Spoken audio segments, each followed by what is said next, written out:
إن الحمد لله نحمده ونستعينه ونستغفره ونعوذ بالله من شرور أنفسنا وسيئات أعمالنا من يهده الله فلا مضل له ومن يضلل فلا هادي له وأشهد أن لا إله إلا الله وحده لا شريك له وأشهد أن محمدا عبده ورسوله أما بعد فقد قال الله تعالى في القرآن العظيم أعوذ بالله من الشيطان الرجيم يا أيها الذين آمنوا اتقوا الله حق تقاته ولا تموتن إلا وأنتم مسلمون.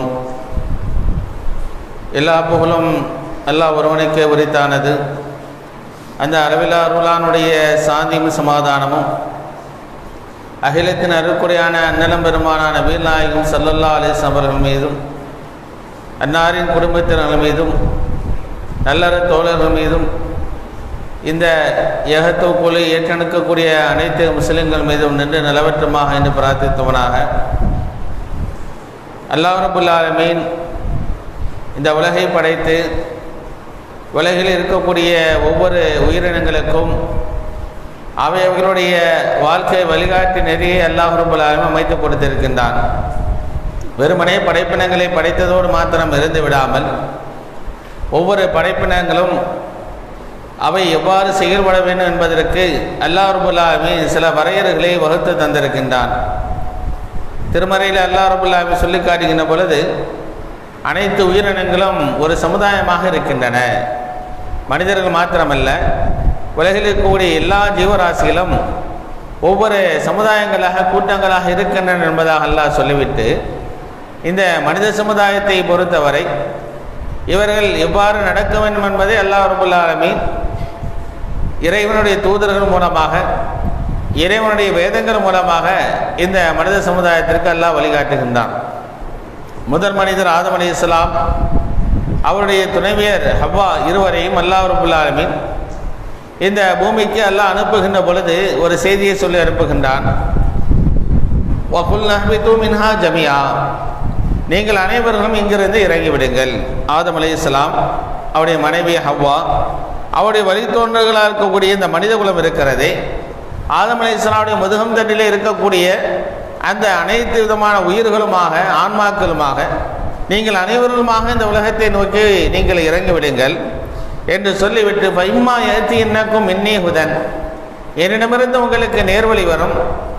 ஃபமன் தபிய ஹுதாய ஃபலா ஹௌஃபுன் அலைஹிம் வலா ஹும் யஹ்ஸனூன், எவர்கள் அந்த வழியை நேரான வழியை என்னுடைய வழியை பின்பற்றி நடக்கின்றார்களோ அவர்களுக்கு எந்த விதமான பயமும் கிடையாது, கவலையும் இல்லை என்பதாக அல்லாஹ் சொல்கின்றான். அப்போ இந்த உலகத்தில் வாழக்கூடிய இந்த மனித குலத்திற்கான நேர்வழியை அல்லாஹ் தான் கற்றுக் கொடுப்பதாக தான் வழங்குவதாக அல்லாஹ் சொல்லியிருக்கின்றான். இந்த உலகில் பார்க்கலாம், பல்வேறு விதமான சமுதாய மக்கள் வாழ்வார்கள்.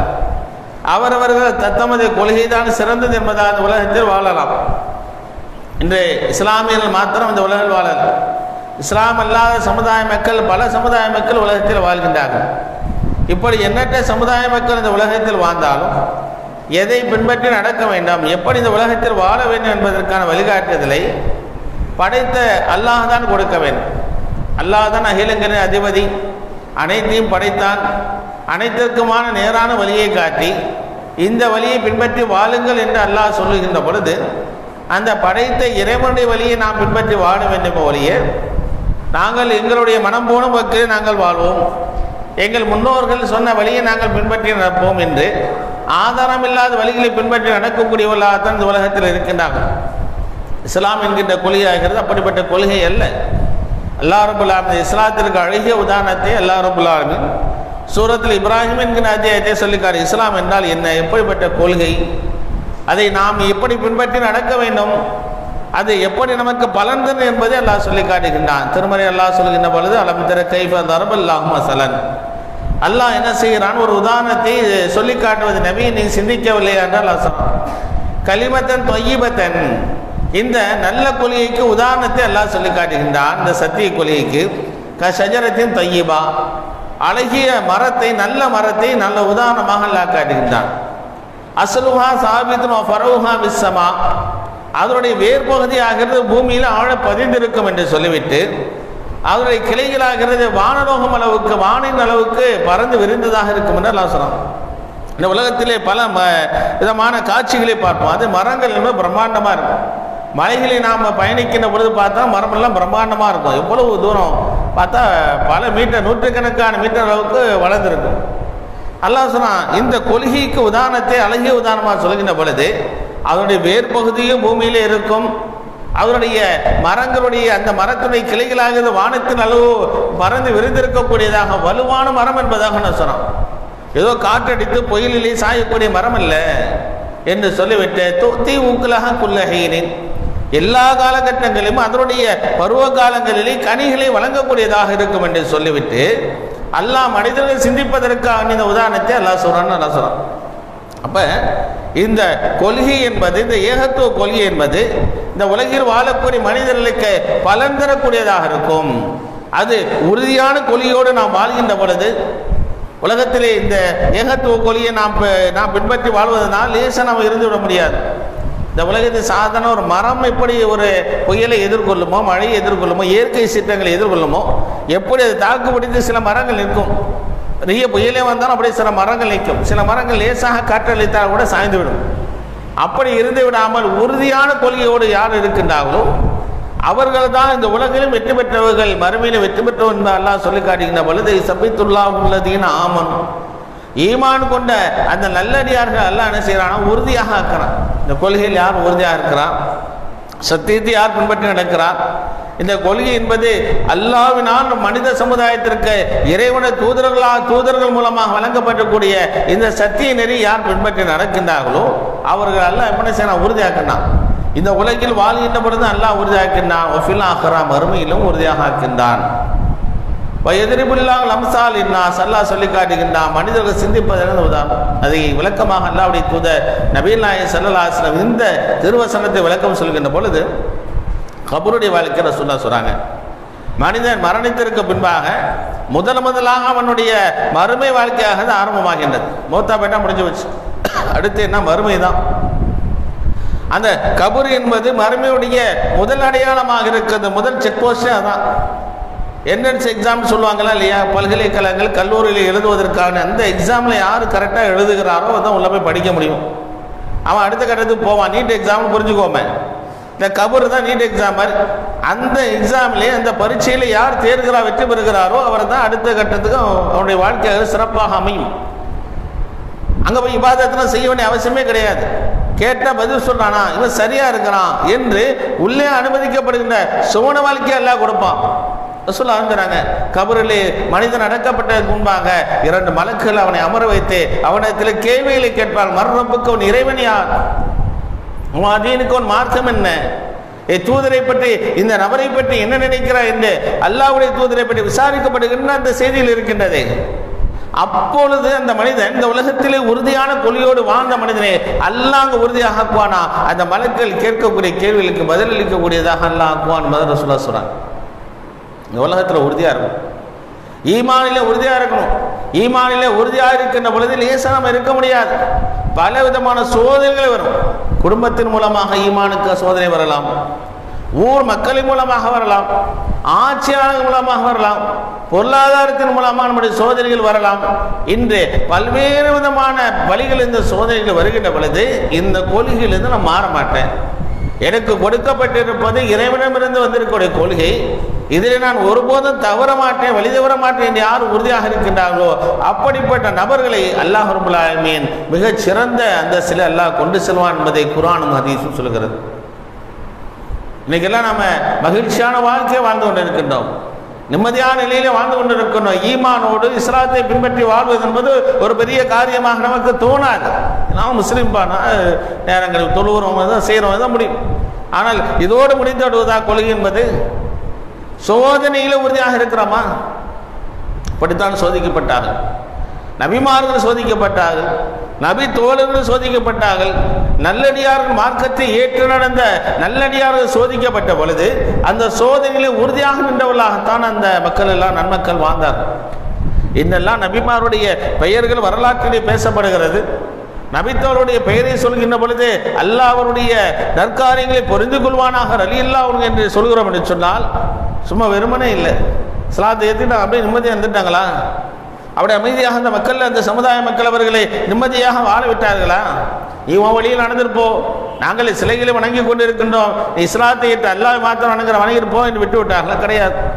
அல்லாஹ் திருமலை சூரத் இப்ராஹிம்ல மிக தெளிவாக அல்லாஹ் சொல்லி காட்டினான், வகால அல்லதீன கஃபரு லிருசுலிஹிம், அக்காலத்தில் வாழ்ந்த இறை தூதரிடத்திலே அக்காலத்தில் வாழ்ந்த காஃபிர்களை இறைமறுப்பாளர் சொன்னார்களாம், லா நுக்ரிஜன்னகும் மின் அர்தினா, தூதர்களை நோக்கி சொன்னார்கள், உங்களை இந்த பூமியில் இருந்து நாங்கள் வெளியேற்றுவோம், நீங்க இருக்கக்கூடாது. நீங்கள் இஸ்லாத்தை சொல்றீங்களா? அல்லாஹ் ஒருவனை தான் வணங்க வேண்டும் என்று நீங்கள் சொல்கிறீர்களா? உங்கள் கொள்கை அதுதானா? நாங்கள் வணங்கக்கூடிய தெய்வத்தை நீங்கள் வணங்க மாட்டீர்களா? நாங்கள் சொல்லக்கூடிய எங்களுடைய சட்டத்திட்டங்களை கட்டுப்பட்டு நடக்க முடியாது அவங்களால, நீ நாட்டை விட்டு வெளியே போ, இந்த ஊரில் இருக்கக்கூடாது. அவுல தஅவுதுன்ன ஃபீ மில்லத்தினா, அல்லது நம்முடைய பழைய மார்க்கத்துக்கு நீ வரணும். பழைய மார்க்கத்துக்கு இதான் ஆதாரம் இருக்கிறதா? அப்பன் பாட்டன் காலத்திலிருந்து முன்னோருடைய காலத்திலிருந்து நாமெல்லாம் எதை மார்க்கம் என்று கருதி கொண்டிருந்தோமோ அதை நோக்கி நீங்கள் தாய் மதம் திரும்ப வேண்டும், முன்னால் உள்ள மதத்துக்கு வா, இல்லாட்டி இந்த ஊரை விட்டா ஓடும். அல்லாஹ் சொல்லி காட்டினா, பௌஹா இலைஹி ரப்புஹும், அல்லாஹ் அந்த நபிமார்களுக்கு இறைச்செய்தி சொன்னானா, லனுஹ்லிகன்ன ஸாலிமீன், இது போன்ற அநியாயக்காரை நான் அழித்தொழிப்பேன் என்று அல்லாஹ் சொன்னான். உலகத்தில் பல அச்சுறுத்தல்களுக்கு இஸ்லாமிய சமுதாயம் ஆளாகும். நிம்மதியாக இருக்க மாட்டான், முஸ்லீமாக இருக்கணும் முடியாது. ஒரு சோதனை வரும், கஷ்டம் கொடுப்போம். நீங்கள் உங்களுடைய மார்க்கத்தை பின்பற்றி வாழ்வது என்பது முடியாது. சாதாரண சிவில் சட்டத்தில் கூட இஸ்லாமத்தை பின்பற்றி வாழ்வது என்பது இக்காலத்தில் கேள்விக்குறியாக இருக்கிறது. நாம் நம்முடைய கொள்கைகளை பின்பற்றி வாழ்கிறோம், நாம் நம்முடைய பள்ளிவாசலை தொழிலை நடத்துகிறோம், நம்முடைய கடமை நம்முடைய இஸ்லாமிய அடிப்படையில் திருமணத்தை முடித்துக் கொள்கிறோம்.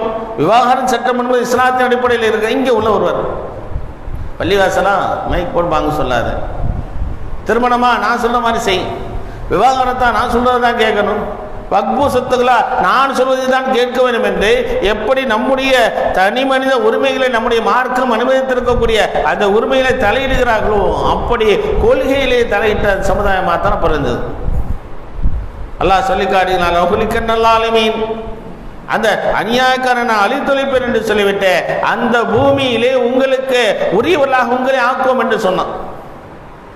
அடிப்படை என்ன? ஈமான் உறுதியாக இருந்தது தான் காரணம். அப்படித்தான் நபிமார்கள் சோதிக்கப்பட்டார்கள்.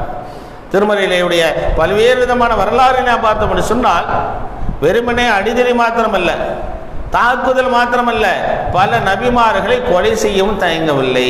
அல்லாஹ் சொல்லி காட்டுகின்றான், எத்தனையோ நபிமார்களை நீங்கள் அநியாயமான முறையில் அவர்கள் மீது அபாண்டங்கள் சொல்லி பொய்யென கூறினீர்கள், பல நபிமாரை நீங்கள் கொன்றொழித்தீர்கள் என்று அல்லாஹ் சொன்னான். நபிமார்கள் என்ன தவறு செஞ்சாங்க? நல்லதை சொன்னார்கள், தீமை விட்டு மக்களை தடுத்தார்கள். அல்லாஹ் ஒருவன் தான் என்று சொல்லக்கூடிய அந்த கொலையை சொன்னதற்காக வேண்டி அவர்கள் படுகொலையும் செய்யப்பட்டார்கள். வரலாறு பல வரலாறு குர்ஆன்ல இருக்கு, படிக்கணும். நீங்கள் நம்முடைய குர்ஆனை படிப்பதற்கு, இஸ்லாமிய வரலாறு நமக்கு தெரிந்து கொள்வதற்கு நமக்கு நேரம் என்பது கிடையாது. 24 மணி நேரத்தை பார்த்தாக்க ரொம்ப பிஸியாக இருக்கும், பத்தாது. எல்லாம் சொல்லி அல்லாஹ்ட்ட சொல்லி அல்லாஹ் 24 மணி நேரம் பத்தலை, சூரியனை கொஞ்சம் அப்படியே ஸ்லோவாக வச்சு ஒரு 28 மணி நேரம் 30 மணி நேரம் ஆகிறான்னு பரவாயில்ல என்கிற நிலையில் தான் நாம் இருக்கிறோம். போலே குர்ஆனை படிப்பதற்கோ இஸ்லாத்தை தெரிந்து கொள்வதற்கோ நம்முடைய வரலாறுகளை புரிந்து கொள்வதற்கோ நமக்கு நேரம் இல்லாத காலத்தில் இருக்கும். எப்படி அடிபட்டு எவ்வளவு சிரமப்பட்டு எவ்வளவு கஷ்டங்கள் பட்டு இந்த இஸ்லாம் நம்மிடத்தில் வந்திருக்கிறது, சும்மா லேசு கிடையாது. இந்த கொள்கையில உறுதியாக இருந்திருக்காங்க, சோதனைகள் உட்படுத்தப்பட்டாங்க, நபித்தோழர் உட்படுத்தப்பட்டாங்க. நபித்தோழர் பிலாலுடைய வரலாறு, நபித்தோழர் ஹப்பாப் பின் அரத் ரலியல்லாஹு அன்ஹு வரலாறு சாதாரண விஷயமா? ஹப்பாப் ரலியல்லாஹு அன்ஹு அவர்கள் இஸ்லாத்தை ஏற்றதற்காக வேண்டி அவர்கள் துன்பப்படுத்தப்படுகிறார்கள். அந்த துன்பத்தின் சுவடுகள் பின்னால் பேசப்படுகிறது. நபி அவர்களுடைய காலத்திற்கு பின்பாக அபூபக்கர், அவருக்கு காலத்திற்கு முன்பாக உமர் ரலியல்லாஹு அன்ஹுடைய ஆட்சி காலத்திலே அந்த வரலாறு பேசப்படுகிறது. உமர் ரலியல்லாஹு இருக்கிறாங்க சபையில், அவர் தான் ஆட்சி தலைவர், அமீருல் முஃமினீன் ஜனாதிபதி. ஹப்பாப் பின் அரத் அந்த சபைக்கு வருகிறார். வந்த பொழுது உமர் ரலியல்லாஹு சொல்கிறார்கள், ஹப்பாபே, இந்த சபைக்கு மிக தகுதியான ஒருவர் நீங்கள், உள்ள வாங்க. ஏன் சொல்ல, எதுக்கு தகுதின்னு சொல்றாங்க? ஆட்சி அதிகாரம் முஸ்லிம்க்கு கையில் வந்துருச்சு. காபிர்கள் எல்லாம் அவர்கள் தோற்கடிக்கப்பட்டு விட்டாங்க. மக்கா வெற்றி கொள்ளப்பட்டது. அல்லாஹ்வுடைய தூதருக்கு முன்பாக ஒரு மிக பிரம்மாண்டமான இஸ்லாமிய சாம்ராஜ்யம் அமைஞ்சிருச்சு. ஹப்பாப் நினைவு கூறப்படுகிறார், நீங்கள் மிக தகுதியான ஆள் இந்த சபைக்கு, நீங்கள் ஆட்சி அதிகாரத்தில் இந்த அரசு சபையில் இந்த அமைச்சரவையில் இருப்பதற்கு தகுதியான ஆள் என்று சொல்லி ஹப்பாபிடத்தில் சில விஷயங்கள் நினைவுபடுத்தப்படுகிறது. ஹப்பாப் தான் மேலே இருந்திருக்கக்கூடிய அந்த மேலே அணிந்திருந்த ஆடியை விலைக்கு காட்டுகிறார். முதுகுகளிலும் விழாப்புறங்களிலும் ஹப்பாபின் மீது இஸ்லாத்தை ஏற்றுக்கொண்டதற்கான ஆரம்ப கட்டத்திலே, இஸ்லாத்தின் ஆரம்ப காலகட்டத்திலே இரும்பு கம்பி நன்றாக பழுக்க காய்ச்சப்பட்ட சூடுபடுத்தப்பட்ட முதுகலிலும் விழாப்புறங்களில் இடப்பட்ட அந்த சுவடுகள் காணப்படுகின்றன.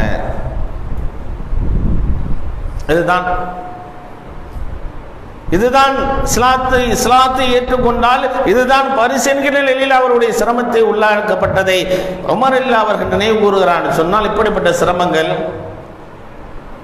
இன்னைக்கு முஸ்லீமா வாழ்றதே கஷ்டம் அப்படிங்கிற நிலைக்கு வரல. ஒரு நிலை அல்லாஹ் காப்பாற்றணும். அடிப்படையான விஷயத்தில் ஈமானிலே இஸ்லாத்திலே அல்லாஹ்வும் அல்லாஹ்வுடைய தூதரும் சொன்ன கொள்கையை பின்பற்றி நடங்கள் என்று சொன்னால் நமக்கு பெரிய பிரச்சனை இருக்கு. சாத்தியமில்லாத விஷயம்.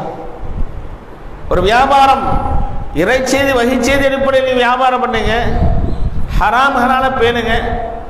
நீங்கள் வியாபாரத்திலே மோசடி செய்யாதீர்கள், வட்டியின் மூலமாக வியாபாரத்தில் ஈடுபடாதீங்கன்னு சொன்னால் இதெல்லாம் இந்த காலத்தில் சாத்தியமா?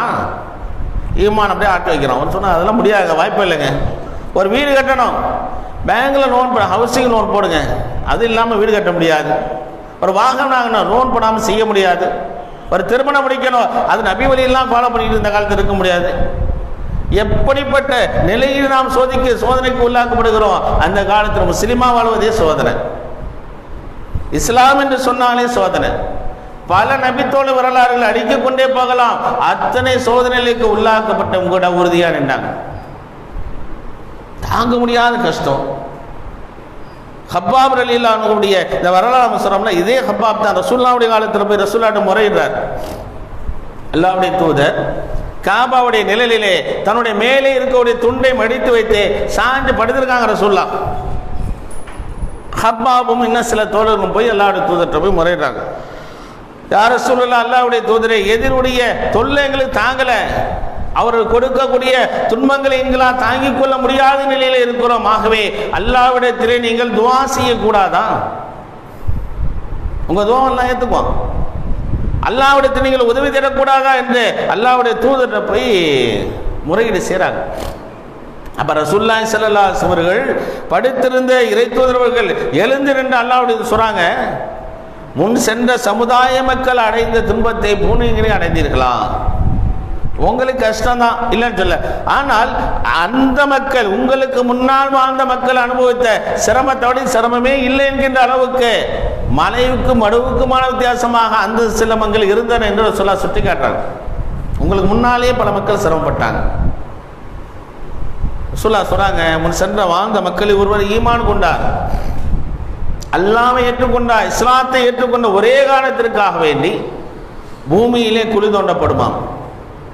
இன்னைக்கு ஒரு மனிதரை ஒரு உயிரினத்தை அறுக்கிறோம், ஒரு கோழி அறுக்கிறோம், அறுக்கின்ற பொழுது அந்த நரம்புகள் எல்லாம் துண்டிக்கப்பட்டு அதை போட்டுட்டோன்னா அது துடித்து கை காலெலாம் கை ரெக்கையெல்லாம் செஞ்சுட்டு இறந்துடும். ஒரு ஆடு அறுத்தோன்னா அப்படி தான், அப்போ கை கால் அசுங்குவோம், அதுக்கு உணர்வுகளை வெளிப்படுத்தி வேதனை வெளிப்படுத்தி இறந்துடும். கட்டி போடுற சொல்ல அறுக்க வேணாங்க. பிராணிகளை கோழியாக இருந்தாலும் சரி, இந்த பிராணிகளை கயிறு காலெலாம் கட்டி வச்சு நீங்கள் அறுக்க கூடாதுன்னு சொல்ல தடை செய்து போட்டோம்.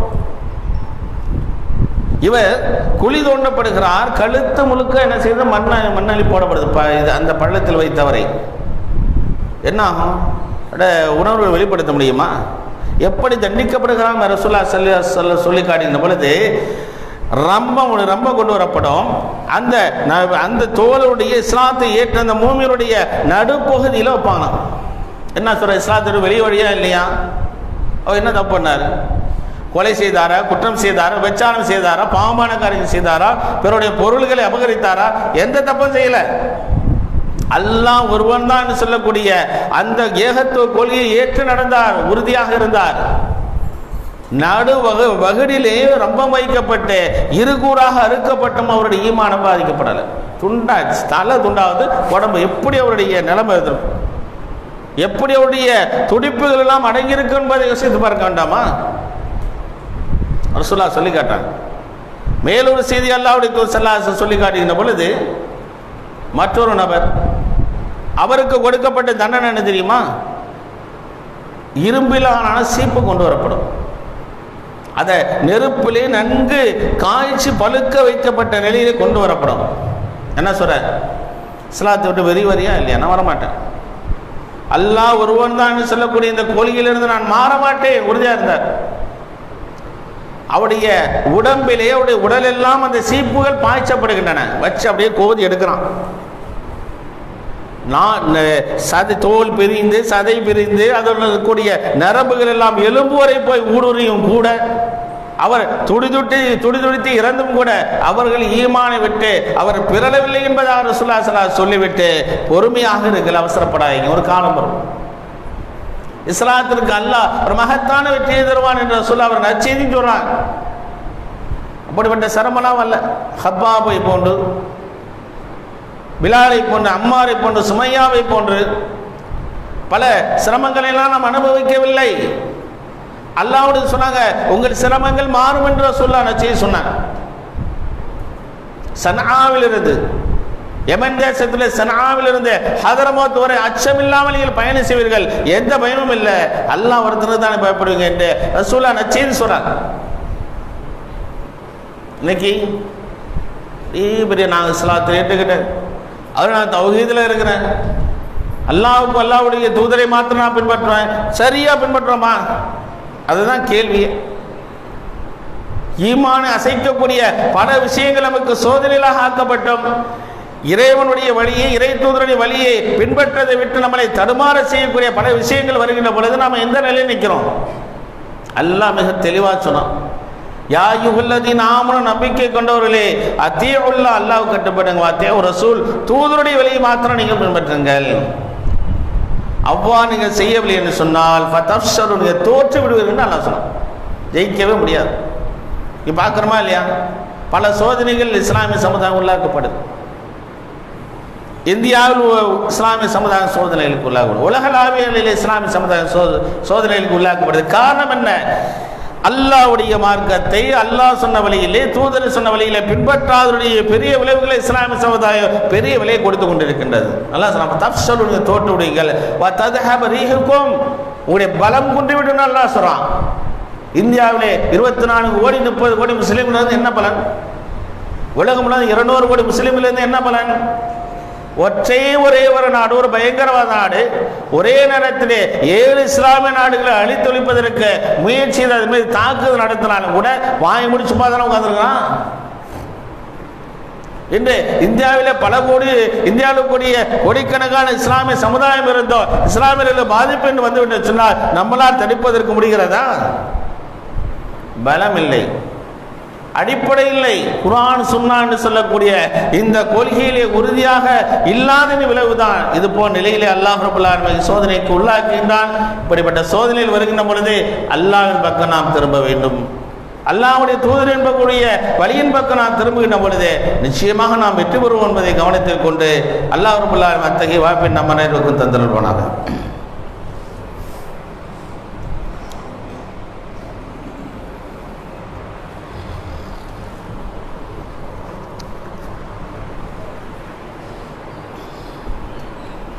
இல்லாமல்ல அல்லாஹ்வின் நல்லடியார்களே, அல்லாஹ் வழங்கியிருக்கக்கூடிய இந்த மகத்தான இஸ்லாம் என்று சொல்லக்கூடிய மார்க்கத்தை நாம் பின்பற்றி வாழ்கின்ற பொழுது பல சோதனைகளுக்கு நாம் உட்படுத்தப்படுவோம். அந்த சோதனையிலே பொறுமையாக இருக்க வேண்டும். பின்பற்றுகின்ற பொழுது வெறுமனே நாம் விட்டுவிடப்பட மாட்டோம் என்பதை அல்லாஹ் சொல்லி காட்டுகின்றான். திருமறை சொல்லி காட்டுகின்ற பொழுது அஹசிபன் நாசம் ஐயுத்தரகு ஐயக்கூலு ஆமன்னா வகும் லா யுஃப்தனூன், மக்கள் ஈமான் கொண்டு விட்டோம் என்று சொன்ன ஒரே காரணத்திற்காக வேண்டி சோதிக்கப்பட மாட்டோம் என்று எண்ணிக்கொண்டார்களான்னு எல்லாம் கேட்குறான். மூமின்னு சொல்லிட்டேன், முஸ்லீம்னு சொல்லிட்டேன், உனக்கு எந்த சோதனையும் இல்லை, நீ சும்மாவே சொர்க்கம் போகலான்னு நினைக்கிறான்னு எல்லாம் கேட்குறான். அப்போ நம்ம சோதிக்கப்பட்டோன்னா நம்ம கரெக்டாக இருக்கிறோன்னு அர்த்தம். நம்ம ஒன்றுமே இல்லை, நம்ம ஜம்முன்னு இருக்கோம், ஜாலியாக இருக்கோம்னு சொன்னால் நம்ம சரியாக இல்லைன்னு அர்த்தம். அப்போ அல்லாஹ் ரப்பல் ஆலமீன் என்ன செய்வான்? அப்படியே டெஸ்ட் பண்ணிக்கிட்டே இருப்பான். இறை தூதர்கள் சோதிக்கப்பட்டாங்க, நபித்தோழர்கள் யார் உறுதியாக இருக்கிறான்? அல்லாஹ் அதை தான் சொல்லி காட்டுகின்றான். திருமறை அல்லாஹ் ரப்பல் ஆலமீன் சூரத் ஆல் இம்ரான் சொல்லி காட்டுகின்ற பொழுது வலியஅலமல்லாஹு அல்லதீன ஜாஹது மின்கும் ஆமனு மின்கும், உங்கள் ஈமான் கொண்டவர்கள் யார், வயத்தஹத் மின்கும் ஷுஹதா, உங்களிருந்து தியாகிகளை அல்லாஹ் தேர்ந்தெடுக்கிறாங்க. அல்லாஹ் தியாகத்திற்கு யார் தயார்? நமக்கு தியாகம்னால பெரிய தியாகம், போர்க்களத்தில் போய் நிற்கிறது ஒரு பெரிய உச்சகட்ட தியாகம். தூக்கத்தை தியாகம் நம்மள ஃபஜர் தொழுகைக்கு எந்திரிச்சு வரது கஷ்டமா இருக்கு. ஹராமால நம்ம பண்ண முடியல, வட்டியை தியாகம் பண்ண முடியல, பாவமான காரியங்களை தியாகம் பண்ண முடியல, வீணான காரியங்களை தியாகம் பண்ண முடியல, எல்லாத்தையும் நான் எதுவுமே செய்ய மாட்டேன், நான் முஃமின் முஸ்லிம் சொல்வது என்ன பலன்? அல்லாஹ் தெளிவாக கேட்கின்றான். திருமறையை ஹுஜராத்தில் அல்லாஹ் சொல்லி காட்டுகின்ற பொழுது காலத்தில் அராப ஆமன்னா, கிராமவாசிகள் இஸ்லாத்துக்கு வந்துக்கிட்டே இருந்தாங்கண்ணா, நாங்களாம் ஈமான் கொண்டோம்னு சொல்லிட்டே வந்தாங்கண்ணா. அல்லாஹ் சொல்லி காட்டுகின்றான், குல்லம் துமினு, நபி நீங்கள் சொல்லுங்க ஈமான்லாம் கொல்லப்பா, வலாக்கின் கூலு அஸ்லம்னா, முஸ்லிம் ஆயிட்டேன்னு சொல்லு, இஸ்லாத்தில் இருக்கிறேன், லா இலாஹ இல்லல்லாஹ் முஹம்மது ரசூலுல்லாஹ் சொல்லுற இந்த வார்த்தையை நான் சொல்லிவிட்டேன் என்று சொல். ஆனால் மூமின் என்று சொல்லக்கூடிய இந்த அந்தஸ்து நீ வரல. வலம்மா இதுகுல் ஈமான ஃபீ குலூபிக்கும், உங்களுடைய உள்ளங்கள் ஈமான் நுழைகின்ற பொழுதுதான் அது சொல்லணும். ஈமான் வந்து விட்டு சொன்னால் எதையும் பொருட்படுத்தாமல் அல்லாஹ்வும் தூதரும் கட்டுப்பட்டு நடப்பான். இஸ்லாத்தில் எத்தனை அம்சங்கள் சொன்னதோ அதை நம்மால் இயலுமானவரை பின்பற்றது முயற்சி செய்து கொண்டே இருக்கும். வாழ்க்கை என்பது மிக சொற்பமான காலகட்டங்கள், ஒரு வினாடியில் முடிஞ்சிடும். உயிர் யாருக்காலையும் காத்திருக்காது. மரணம் என்பது ரசூலுல்லாஹி ஸல்லல்லாஹு அலைஹி சொல்லி காட்டுகின்றார்கள். மிக மிக ரசூலுல்லாஹ்வுடைய அந்த அழகிய உதாரணத்தை பாருங்க. ஒரு காலில் இருந்திருக்க செருப்புடைய மாறை விட மிக நெருக்கமாக இருக்குன்னு ரசூலுல்லாஹ் சொன்னாங்க. நம்ம நினைக்கிறோம் இப்போ மொத்தா போக மாட்டோம், அவரு வயசானால் மொத்தா போட்டோம், அவன் ஆக்சிடென்ட்ல மொத்தா போயிட்டான், அவனுக்கு நோய் இருந்துச்சு மொத்தா பார்ப்பான். யார் உண்டாக்குறது? யார் விபத்தை யார் உண்டாக்குறா? மனித தவறு என்ன நான் வெளியில சொல்லலாம், தவறு போய் ஆக்சிடென்ட் சொல்லலாம். நம்ம யார் ஏற்படுத்துகிறது? யார் விதியை யார் ஏற்படுத்த? அல்லாஹ் தானே. ஓ முஸப்பிபுல் அஸ்பாப், காரணங்கள் அல்லாஹ் தான் உண்டாக்கும். அப்படிப்பட்ட நிலை வருவதற்கு முன்பாக நம்ம சீர்படுத்த வேண்டாமா? அதைத்தான் அல்லாஹ் சொல்லி காட்டுகின்றார். நீங்கள் ஈமான் கொண்ட நிலையிலே இஸ்லாத்தின் கொள்கையிலே தவிர நீங்கள் மரணத்தை விட வேண்டாம் என்று அல்லாஹ் சொல்றான். அதிலும் கூட ஒரு சிறப்பான ஒரே ஒரு துவா சொல்லி முடிச்சுக்கிறேன். ரசூலுல்லாஹி ஸல்லல்லாஹு அலைஹி அவர்கள் இறந்தவர்களுக்காக செய்யக்கூடிய பிரார்த்தனை சொல்றாங்க. அல்லாஹ் மக்ஃபில் ஹய்யினா வ மய்யித்தினா வ ஷாஹிதினா வ காயிபினா என்று சொல்லிவிட்டு கடைசி அல்லாஹ் மன் அஹ்யைது மின்னா ஃபஹிய லில் ஈமான், யார் உலகில் நாங்கள் எங்களில் யாரெல்லாம் வாழ்கின்றோமோ ஈமானோடு வாழ்வதற்கு உதவி செய்வாயாக. மமன் தவஃபத்துஹு மின்னா வ தவஃபஹு லில் இஸ்லாம், இஸ்லாமிய கொள்கையிலே மரணிப்பதற்கு வாய்ப்பு கூட இறைவா என்பதாக அல்லாஹ்விடத்தில் நாம் ஜனாஸா தொழுகையிலே செய்யக்கூடிய இந்த பிரார்த்தனை எவ்வளவு அழகான வார்த்தை. அப்போ கொள்கையிலே வாழ வேண்டும், இஸ்லாத்தில் வாழ வேண்டும், இந்த கொள்கைக்காக வேண்டி நம்முடைய அர்ப்பணித்துக் கொள்ள வேண்டும். கொள்கை என்று சொன்னாக்க 24 மணி நேரம் போருக்கு போக, சண்டைக்கு போக, எதிர்கிட்ட அதெல்லாம் பெரிய வேலையே கிடையாது, அதெல்லாம் ஒன்றுமே கிடையாது. அல்லாஹ் என்ன சொன்னான், குர்ஆன் என்ன சொல்றது, தூதர் என்ன சொன்னாங்க, அதிலே கொஞ்சம் கூட பேசாமல் வாழ்ந்து மரணிப்பது தான் இஸ்லாமிய கொள்கையாகும். அப்படிப்பட்ட வாழ்க்கை நம் அனைவருக்கும் அல்லாஹ் ரப்பல் ஆலமீன் தந்தருள்வானாக என்று பிரார்த்தித்தோனாக உரையை நிறைவு செய்கின்றேன். வாஹிரு தஅவானா அல்ஹம்துலில்லாஹி ரப்பில் ஆலமீன். அஸ்ஸலாமு அலைக்கும்.